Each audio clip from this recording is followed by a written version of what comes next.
ele foi pro hangar, já estava tudo fechado, escuro, e ele acendeu um isqueiro para procurar. Ora, o Paulistinha, ele tem um tanque superior, e sempre na hora de inclinar dava um vazamento, então tinha um vapor de gasolina muito forte lá, e mesmo assim ele não percebeu. A hora que ele acendeu o isqueiro, deu tempo máximo dele sair correndo. Queimaram uns 30 paulistinhas, que eu me lembro, um PT-19 também. Olha, só sobraram alguns que não cabiam no hangar, tinham ficado lá de fora. Bem-vindo ao programa Porta de Hangar, o canal da aviação. Apresentação, Ricardo Peccari. O nosso convidado de hoje é um piloto veterano, piloto comercial, que tem uma história que vocês não vão imaginar, muito legal.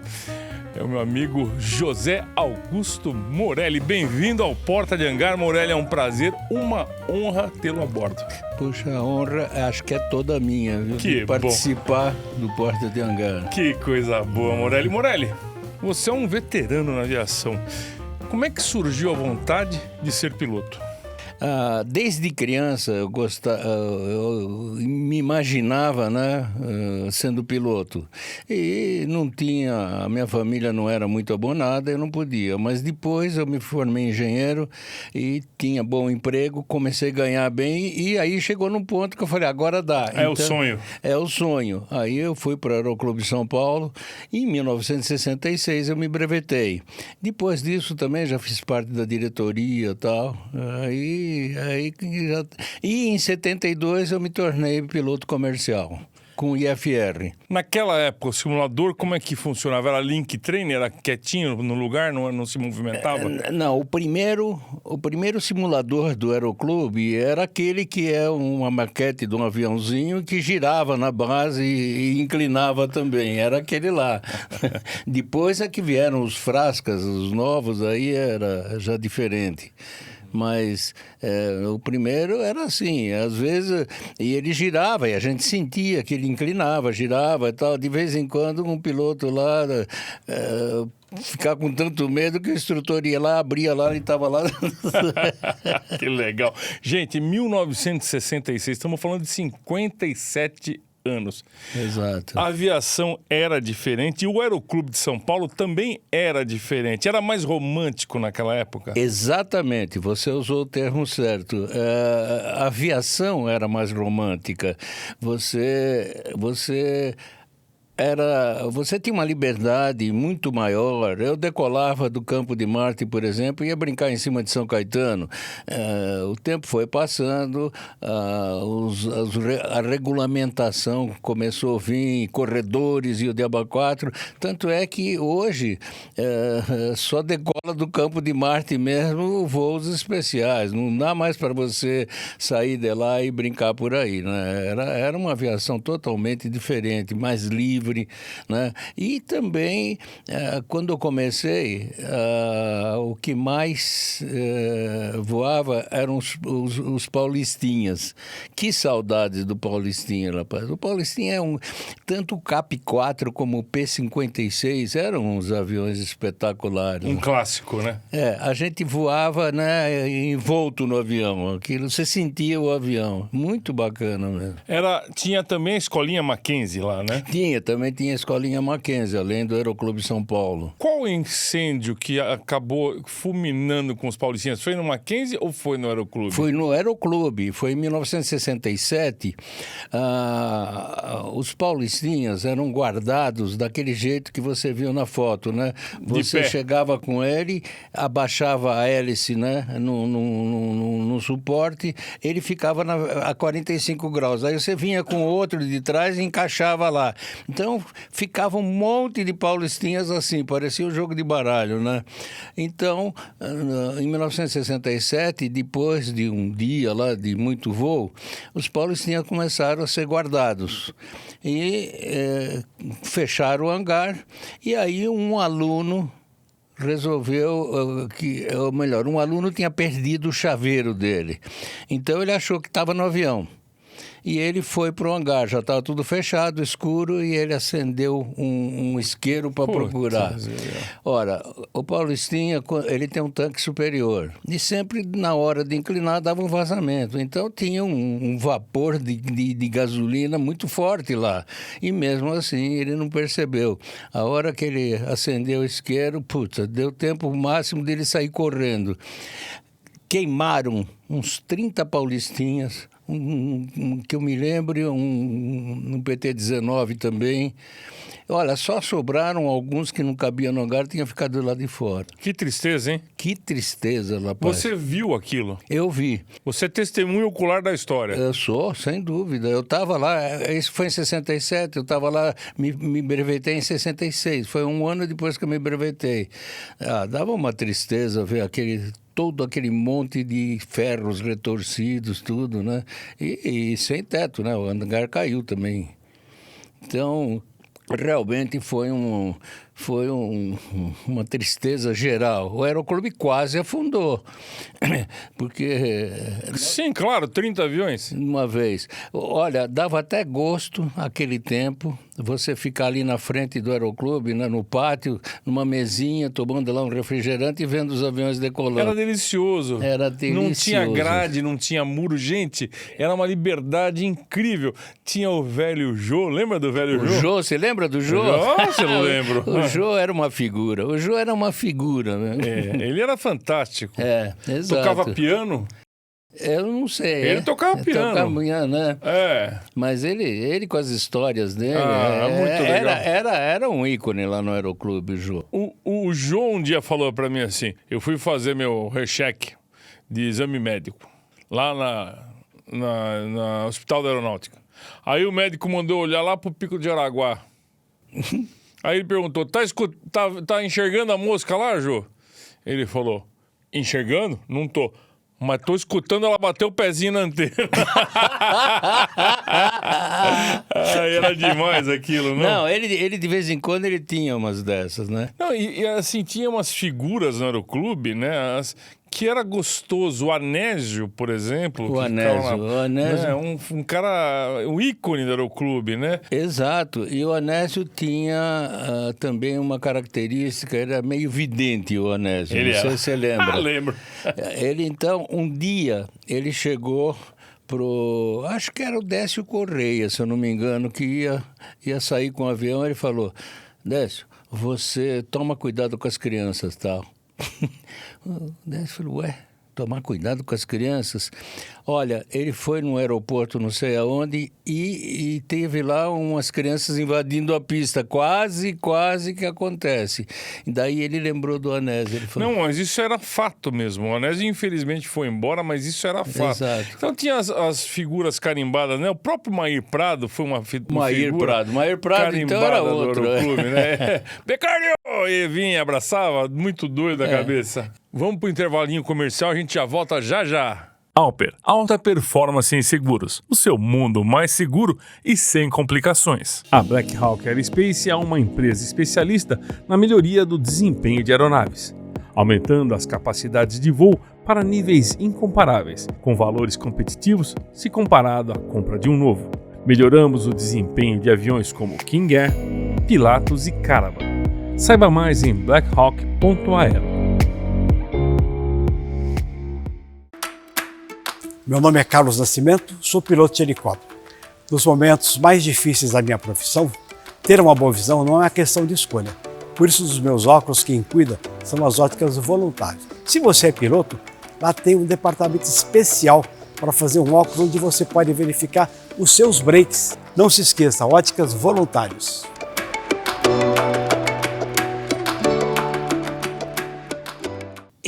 Então, você estava perguntando, em 1967 houve esse acidente que acabou com um monte de aviões e a demanda era muito grande já com os aviões lá, agora sem os aviões você imagina. Então começou a se pensar em adquirir mais aviões. É isso que eu ia te perguntar, como é que foi feito para reorganizar a frota do Aeroclube de São Paulo? Primeiro que aquele tempo era uma sinergia total, todo mundo, né, trabalhava pensando, né, nisso. O que não é mais hoje, né? Que não é, não, hoje já não é mais nada disso. Então, todo mundo trabalhava com esse intuito de fazer o Aeroclube de novo, né, de pé. Então, teve várias coisas que a gente começou a estudar para ver como equipar o Aeroclube de novo. O Aeroclube veio devagarinho, tendo já algumas compras. Naquele tempo, a compra era importação, não tinha avião aqui. Então, a gente normalmente comprava dos Estados Unidos, né? Ou da Piper ou da Cessna. Então, já tinha alguns Pipers voando e já tinha alguns Cessna também, os 172 dos Skyhawk. Mas eram poucos, era meia dúzia só, acho que era 3 Pipers ou 4 Pipers e 3 Cessnas, uma coisa assim. Então, isso não dava nem para saída, porque tinha tanto associado querendo voar. Então, a gente começou a bolar algumas coisas. Uma delas era o próprio Dudu, que era um cara muito dinâmico, ele acho que era um empresário, e ele começou a pensar em fazer uma compra, né, a prazo, né? Tinha que obter isso da rede bancária e tal. Isso, ele era um espetáculo nisso. Então, além de montar uma compra a prazo, nós tínhamos algumas outras ideias também. Por exemplo, quando um sócio fica mais do que 30 dias sem voar, ele não podia chegar lá e pegar o avião e sair por aí, né? Então, ele tinha que provar que ele ainda estava pilotando bem. Então, tinha que fazer um voo de duplo comando com o instrutor. Ou seja, ele tinha que... Uma readaptação no voo. Exato. Então, ele tinha que pagar isso. Só que a gente teve uma ideia. Como os instrutores estavam sendo muito requisitados, então a gente criou o sistema da própria diretoria fazer esses voos de duplo comando. Só que o dinheiro, ao invés de ir para a gente, ia para o Aeroclube, né? Então, isso ajudou bastante. Tinha também uma outra ideia que foi muito boa, que contribuiu bastante, foi a compra antecipada de voos. Então, tinha muita gente lá no Aeroclube que tinha dinheiro. Então, se eles comprassem as horas de voo antecipadamente, eles iam ter prioridade no voo. Então foi um tal de um comprar 50 horas, outros 100 horas de voo, tal, isso, aquilo, e ajudou muito nisso. Bom, chegou num ponto que fala, vamos comprar avião, tá bom, quantos? E qual o modelo também, né? E qual o modelo? O modelo ia ser o Piper Cherokee. Como é que vocês chegaram nessa conclusão que ia ser o Piper Cherokee? Porque o Piper Cherokee nós já tínhamos tinha 3 ou 4 lá no Aeroclube. A gente já conhecia o Piper, mas também conhecia o Cessna, que já tinha os Skyhawks voando lá. Então começou a negociação com a Piper e com a própria Cessna, né? Só que a negociação pendeu mais para a Piper, então acabamos fechando o negócio com a Piper. Que foi uma boa negociação, tanto é que os aviões estão voando até hoje. Tem um deles que eu fiz o recheque meu com um deles que eu trouxe. Imagina você, um Piper Cherokee 140. Então, naquela ocasião, então, eu falei, quantos nós vamos comprar? Era o que o dinheiro ia dar. Bom, e enquanto isso, eu estava lançando uma ideia. Eu falei, gente, quando a gente compra esses aviões importados, a gente paga para trazer o avião. Você paga um cara, tinha muitos caras especializados nisso. Você paga e ele te entrega o avião aqui. Só que isso era um custo de 5%, 7%, 8% do preço do avião. Caro. Então eu falei, gente, nós temos aqui no Aeroclube, o Aeroclube nosso era super desenvolvido. Tinha piloto privado, comercial, tinha até PLA lá, e tinha piloto de helicóptero, tinha tudo lá. Então, fim pendeu-se para Piper, mas eu tinha tido uma ideia. Por que pagar para trazer? Por que nós não vamos buscar, né? A ideia ficou no começo meio assim, mas depois aceitaram. Mas isso eu estava imaginando que a compra ia ser 4, 5 aviões. Quando eles me falaram 20 aviões, eu falei, acho que eu perdi a oportunidade de ficar calado. Daí eles falaram, bom, Morelli, e daí? Você vai buscar esses aviões? Claro. E aí é que tá. Primeiro, eu precisava ver se economicamente valia a pena, porque senão a gente ia gastar mais do que vem. Mas para fazer, então, o estudo da viabilidade de eu ir buscar o avião, tinha vários itens que eu precisava, né, examinar. Por exemplo, o custo era o primeiro, mas o custo depende da quantidade de horas de voo, depende da rota que você vai fazer, depende também de eu conseguir 22 pilotos. E também dependia da passagem de ida para lá. Da ida. Então, quando isso foi como a entrega tinha um prazo de entrega de 5, 6 meses, eu tinha tempo para estudar tudo isso para dizer eu vou ou vão pagar. Bom, foi um estudo duro durante 4 meses, viu? Mas eu cheguei à conclusão que dava para ir buscar. Então, o item mais importante dessa escolha toda, dessa análise toda, foi a formação do grupo de pilotos. Quer dizer, eu tinha que arrumar 21 pilotos, comigo 22, né? Porque eu queria levar 2 de reserva. Então, para você achar os caras bons, que eu confiava, né? Vou dar um avião para o cara trazer, né?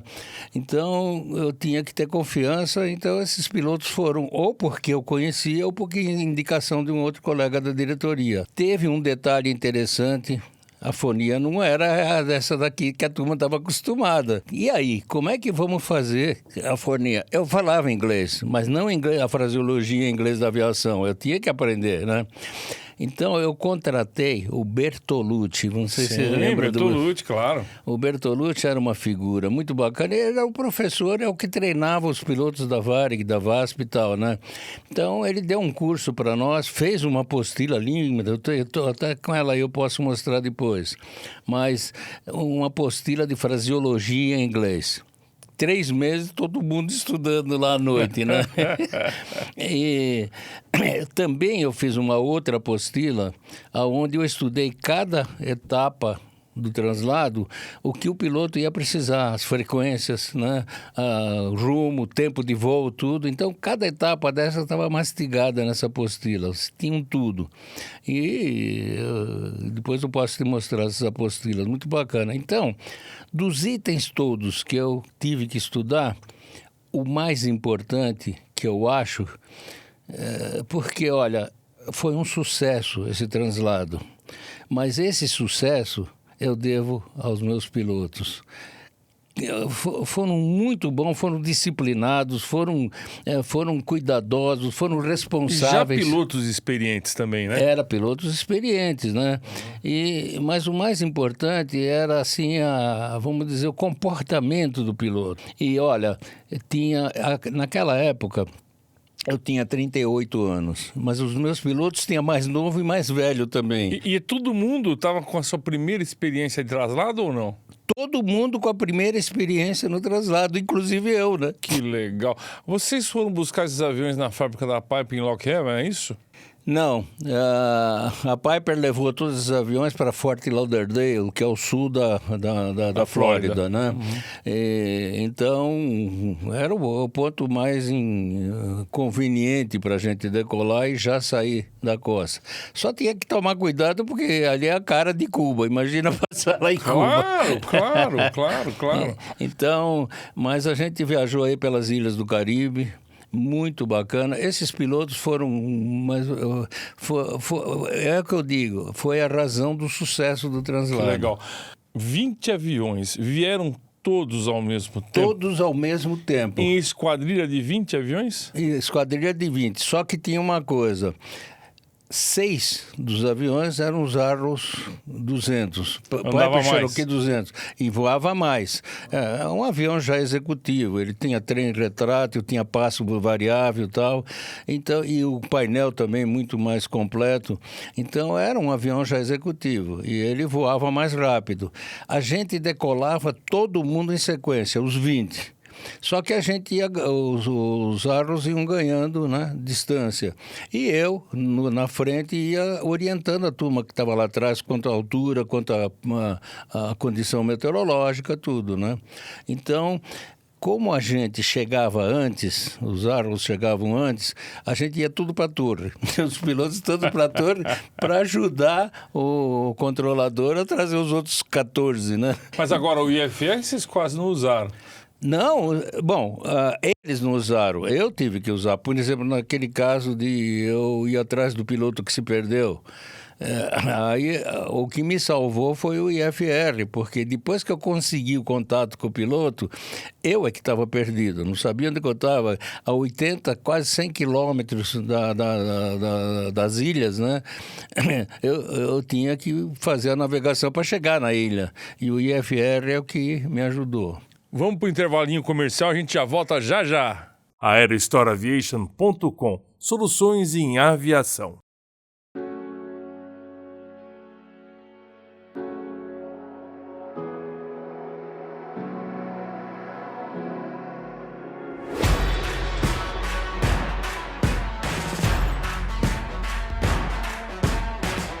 Poucas empresas têm a mesma paixão pela inovação encontradas na Dassault. Ela vive no coração do nosso pessoal, que dedica grande parte de suas carreiras aqui, resultando nos atos mais avançados do mundo. A paixão também prospera nos clientes da Dassault, cuja busca incansável pela excelência os torna imparáveis. Dassault Falcon, projetado com paixão. No Porta de Hangar, tomamos o café Sete Senhoras, um café com blend especial, em grãos, pó, cápsula ou embalagem especial para a sua empresa. Que é importante, todo aviador que chega aqui eu faço pergunta, troca de cueca.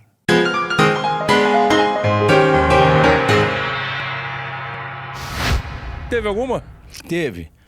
Teve de um piloto que teve uma pane, pousou de emergência na República Dominicana.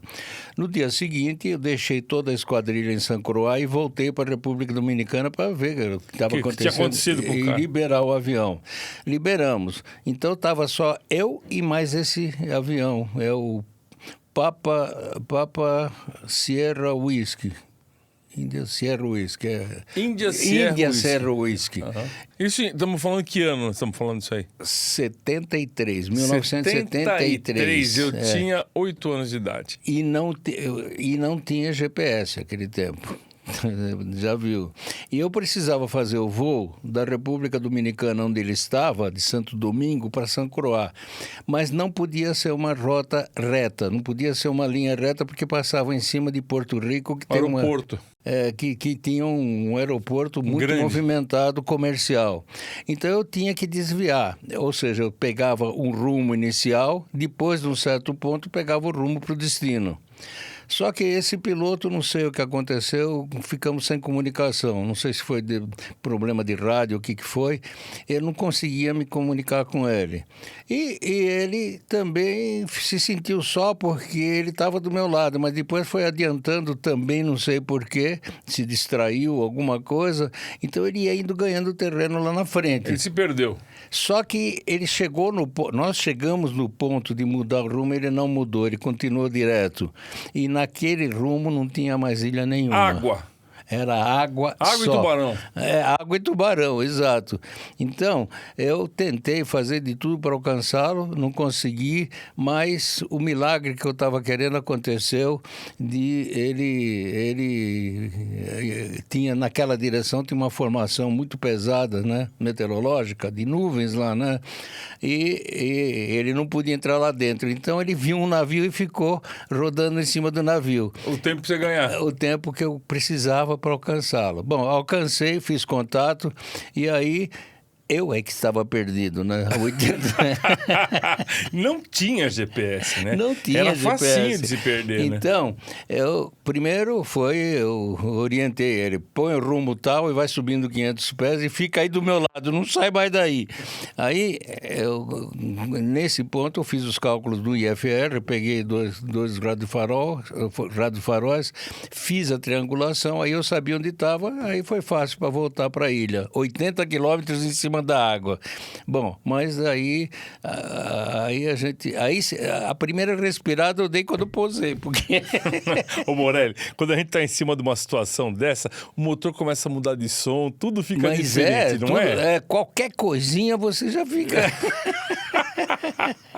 Ô Morelli, me diz uma coisa, a passagem por cima do mar é uma passagem que a gente fica preocupado, tubarão, não sei o quê. Bom, vai com colete, salva-vidas, né? Isso. Vai com um monte de equipamento. E também nós temos ali barcos em volta, navios e tudo mais. Mas quando você está chegando já para entrar em território brasileiro, como é que é voar em cima da Amazônia? Olha, só muda de cor, é o mesmo mar, só que era azul, agora é verde. Mas e aquelas baita árvores? Você fica pensando, saudade de casa, se esse motor parar, eu tô lascado, é isso? Olha, a mesma preocupação que você tinha em cima da água, você tem lá também, porque cair na água ou cair no meio das árvores é mais ou menos a mesma coisa. Você acha isso? Ah, sem dúvida, porque... mesmo que você na água consiga um pouso, você tem que jogar fora o bote salva-vida e ficar lá no mar em cima de um botinho, né?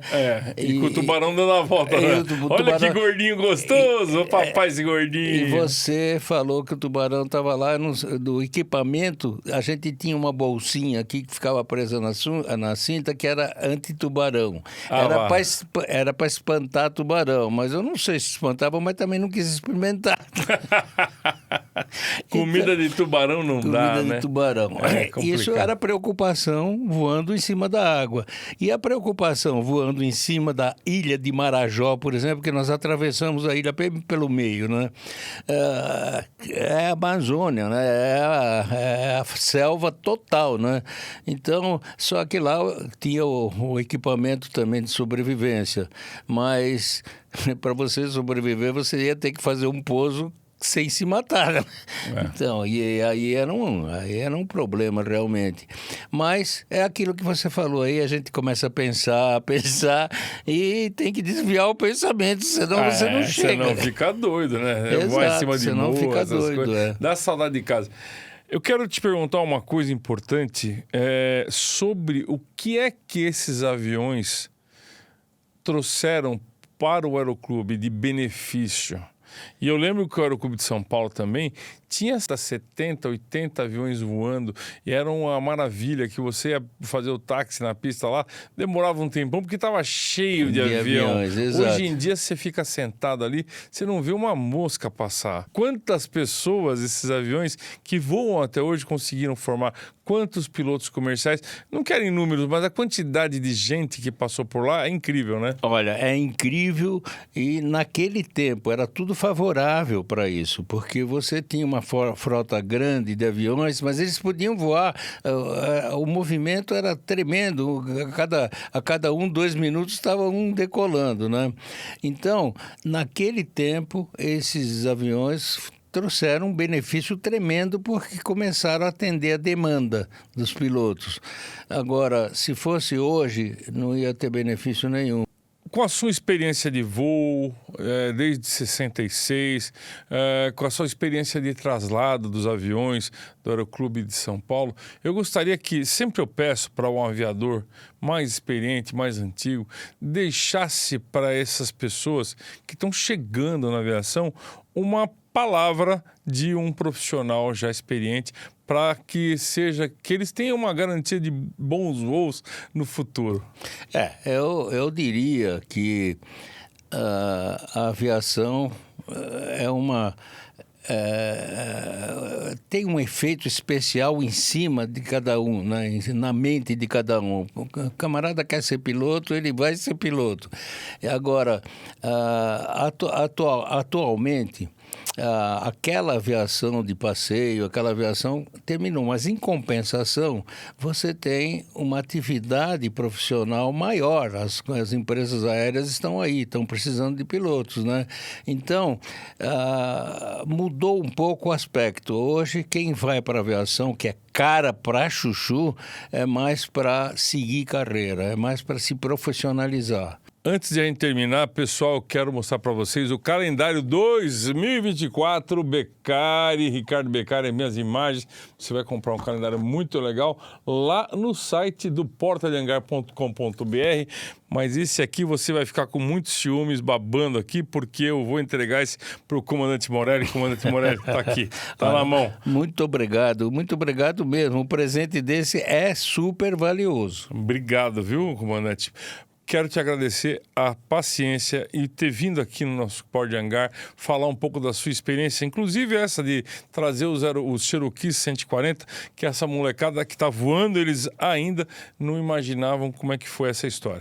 Só para terminar, eu tinha que fazer o ano passado o meu recheque. E eu estava fazendo isso em Rio Claro, porque lá eles tinham um Cessna 172 iguais ao meu, então eu ia treinar no avião deles para me submeter ao recheque. Mas depois alguém falou assim: Morelli, por que você não faz no Aeroclube São Paulo? Eu falei: não, porque eu não conheço os aviões de lá, são os Diamonds novos e eu não vou esse avião. Ele falou: não, mas parece que tem Cherokee lá. Eu falei: então tá bom, eu vou lá. Assim, o meu prazer todo foi quando eu vi um Cherokee que eu tinha trazido em estado de novo. Eu até, justamente naquele momento, tinha um instrutor subindo com um aluno, né? E eu falei para ele: olha, cuida bem desse avião, que ele só tem 48 anos e está novo. Ah, que delícia, que gostoso. Fui eu que trouxe esse avião dos Estados Unidos para cá. Legal. Então, muito bom.